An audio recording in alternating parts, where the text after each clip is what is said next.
Most people brush their teeth twice a day.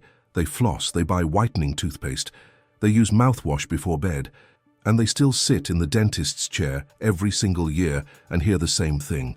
There's a little inflammation here, some sensitivity there. We need to keep an eye on this. If that sounds familiar, it's not your fault, and it's not laziness. The real reason your mouth keeps struggling has nothing to do with how often you brush. It has everything to do with something happening inside your mouth that your toothbrush will never reach. And once you understand this, the way you think about oral health will never be the same.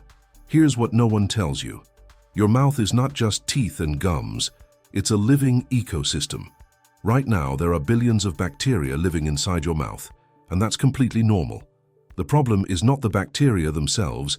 The problem is balance. When the balance between good and bad bacteria breaks down, the bad ones take over. They produce acids that slowly dissolve your enamel.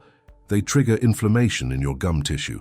They create compounds that cause the kind of bad breath that no mint will ever fix, because the source isn't your tongue.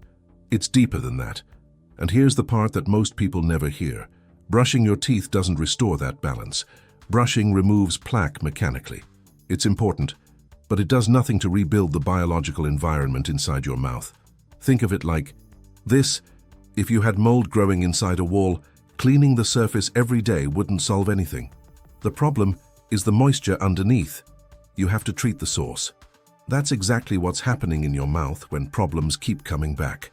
Research published in journals like the Journal of Dental Research and PLOS One has been quietly building a picture of what truly healthy mouths look like on a microbial level.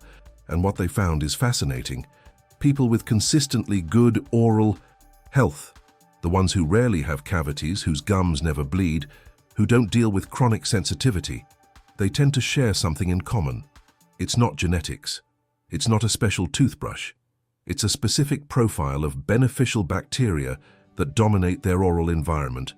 Bacteria like Lactobacillus reuteri, Streptococcus salivarius, and B. lactis BL04 have been studied for their role in competing against harmful strains, reducing gum inflammation, and supporting the natural remineralization of enamel. There's also the pH factor. When the pH inside your mouth drops below 5.5, and it does every time you eat something acidic, sugary, or even starchy, your enamel enters what scientists call a demineralization phase. The mouth has natural mechanisms to recover from this, but if the bacterial environment is already compromised, those mechanisms are weakened. And there's a fourth connection that almost no one talks about, the gut-mouth axis. The health of your digestive system directly influences the microbial environment of your mouth. When your gut flora is out of balance, that instability can manifest orally as persistent inflammation, recurring sensitivity, or a gum line that just never seems fully healthy. This is not fringe science. This is where oral research has been heading for the past decade. The mouth doesn't exist in isolation from the rest of your body. It never did. So what do most people do when they notice something is wrong? They buy a stronger mouthwash, they add a tongue scraper, they try oil pulling, they go to the dentist more often, and none of it fully solves the problem, because none of it addresses the ecosystem. The good news is that the same science that identified the problem has started pointing towards solutions. Specific probiotic strains, delivered directly to the oral environment, have shown in clinical studies the ability to shift the balance of the microbiome, crowding out harmful bacteria, reducing the C-inflammatory response in gum tissue, and supporting the conditions your mouth needs to maintain itself naturally. This is what makes the ProDentim formulation worth looking at least from a research perspective. It's not a whitening product. It's not a breath freshener. It was designed around the idea of restoring the biological environment inside the mouth, using ingredients that research has actually studied in this context. Whether it's right for you is something only you can decide.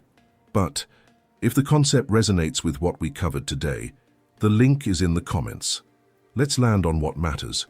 Oral health is not about how aggressively you clean.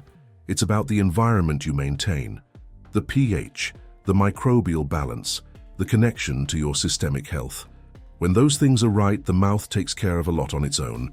When they're not, no amount of brushing fixes it. If this gave you a different way to think about your teeth and gums, Share it with someone who's been struggling with the same recurring issues. It might be more useful to them than another dental appointment.